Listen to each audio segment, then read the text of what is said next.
जा मोहब्बत तुझे अलविदा कर दिया।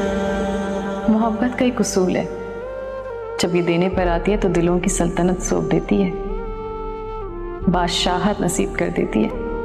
लेकिन जब यही मोहब्बत अपने होने का खिराज भी मांगती है तो लम्हे में खाक कर देती है, सांस तक छीन लेती है। मैं भी मोहब्बत में सिर्फ लेती रही, हक समझती रही, पर मोहब्बत को कभी समझ ही ना सकी। और जब तक समझ आई तब तक मोहब्बत के साथ साथ वजूद भी खाक हो गया।